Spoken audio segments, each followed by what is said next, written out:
ఆంధ్ర తెలంగాణలో తక్కువ ఫీజులతో high quality results ఇస్తున్న ఏకైక సంస్థ తిరుమల్ ఐఏఎస్ ఇన్స్టిట్యూట్. నమస్తే కృష్ణ చైతన్య గారు, ఎలా ఉన్నారు? నేను బాగున్నా, మీరు బాగున్నారా? చాలా బాగున్నాను. లాస్ట్ టైం నేను చేసిన ఇంట్రడక్షన్ లో నేను మిమ్మల్ని మోటివేషన్ స్పీకర్ అంటే అది వద్దులేండి అని అన్నారు.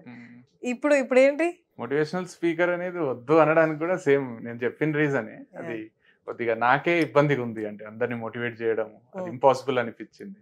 సో అందుకు వద్దు అన్నాను. అది ట్యాగ్ కూడా ఎట్లుందంటే ఏదో వీడందరినీ బాగుపరుస్తాడు, చేస్తాడు, ఉద్ధరిస్తాడు అన్నట్టుంది. అది ఎప్పుడు నా ఇంటెన్షన్ లేకుండే. సో ట్రైనర్ గానే, అంటే నాకు టీచర్ కావాలని ఉండే, గవర్నమెంట్ జాబ్స్ అవన్నీ వదిలేసిన. సో ట్రైనర్ గా ఆప్టిట్యూడ్ అనే సబ్జెక్ట్ చెప్తుంటే, సో టీచింగ్ అనేది ఫస్ట్ నుంచి ఇష్టం. సో ఒక కోర్స్ స్టార్ట్ చేసిన, సూపర్ హిట్ అయిపోయింది. దాంట్లోనే రెస్ట్లెస్. ఎట్లా ఉంటది ఇది? మీరు కోర్స్ స్టార్ట్ చేసి ఎక్కడైనా పెడతారా? I offer this course now అని. క్రియేటివ్ యాప్ అని ఉంటుంది నాదే. మీ యాప్ డౌన్లోడ్ చేసుకున్న వాళ్ళకు దాంట్లో పర్చేజ్ చేసుకోవచ్చు. నామినల్ ప్రైజే ఉంటది. ఒక ఫిజికల్ గా వెళ్ళి మీరు టీచ్ చేయరు, రికార్డెడ్ క్లాసెస్ అన్ని. సో అది పాండమిక్ లో స్టార్ట్ అయింది. ఏం చేయాలో అర్థం కాక ఒక అప్లికేషన్ క్రియేట్ చేపించి దాంట్లో కోర్సెస్ పెట్టా. అంతవరకు కాలేజ్కి వెళ్ళి చెప్పేది ఉండే. సో కాలేజ్కి వెళ్ళి అప్పుడు కాలేజ్లు అన్ని బంద్. అంటే మాకు ఎట్లా అంటే పబ్లిక్ గ్యాదరింగ్ ఉంటే మా సర్వైవల్ ఉంటది. నా ఇన్కమ్ మొత్తము కాలేజెస్ లో పిల్లలు 300 మెంబర్స్ ఆడిటోరియం లో కూర్చోబెడతారు. 6 days మాకు ఇచ్చేస్తారు.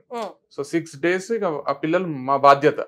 నేను కాలేజ్ లో నా ప్రాజెక్ట్ తెచ్చుకోవడానికి కూడా మేము ఫాలో అయిన ప్యాటర్న్ అదే. నేనైనా పంపాను లాస్ట్ టైం చెప్పారు అంతే. 6 days ఇచ్చేసేయండి, మిగతా 361 days మీకు నచ్చింది చేసుకోండి, 360 days అన్నట్టు ఉంటుండే.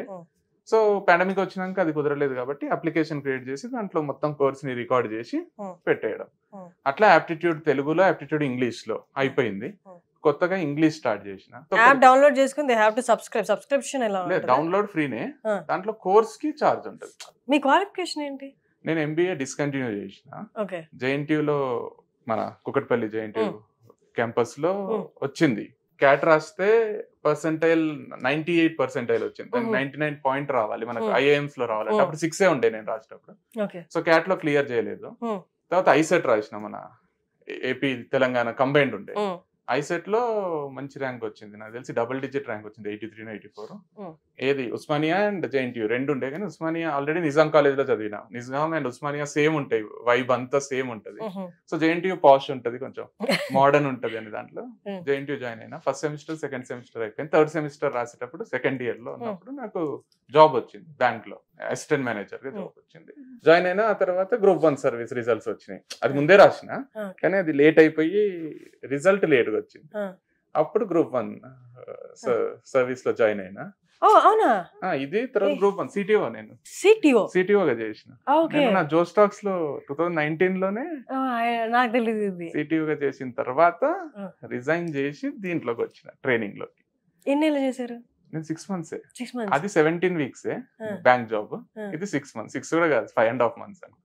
2 ట్రైనింగ్లు ఉన్నప్పుడే బయటకు వచ్చేది. ఇంట్లో వాళ్ళకి ఏం చెప్పారు? రీజన్ ఏం చెప్పారు? మా డాడీకి సింపుల్ గా చెప్పిన. మా డాడీ చాలా కోఆపరేటివ్ కాబట్టే నేను 10th తర్వాత మ్యాథ్స్ లో ఫుల్ మార్క్స్ వచ్చిన బైపీసీ తీసుకుంటా అంటే సరే అన్నాడు. బైపీసీ తర్వాత నాకు డాక్టర్ నేను కాలేను, ఫస్ట్ అయితానే తీసుకున్నా, తర్వాత కాలేను అని BA చేసిన, బ్యాచులర్ ఆఫ్ ఆర్ట్స్. ఈ కాలంలో ఎవరు చేస్తలేరు, history, political science, public add, Nizam college. BA తీసుకుంటా అంటే తీసుకోరా అన్నాడు. ఎందుకురా అంటే కలెక్టర్ అయితా అని చెప్పిన. ఫస్ట్ డాక్టర్ అయితా అన్న, తర్వాత కలెక్టర్ అయితా అన్న. సో అది కూడా నాకు ఆల్మోస్ట్ ఇంపాసిబుల్ అనిపించింది, అంటే నా వల్ల కాదు అనిపించింది. అంటే క్రికెట్ ఫుల్ అడిక్షన్ ఉండే నిజాం కాలేజ్ లో. గ్రౌండ్ గానీ, క్రికెట్ టోర్నమెంట్స్ గానీ నెక్స్ట్ లెవెల్ జరుగుతాయి. Cricket addiction plus college life వేరుండి నేను కలెక్టర్ అయితే కాలేని అర్థమైంది. దాని తర్వాత ఏం చేయాలి అనే ప్రాసెస్ లో MBA జాయిన్ అయినా.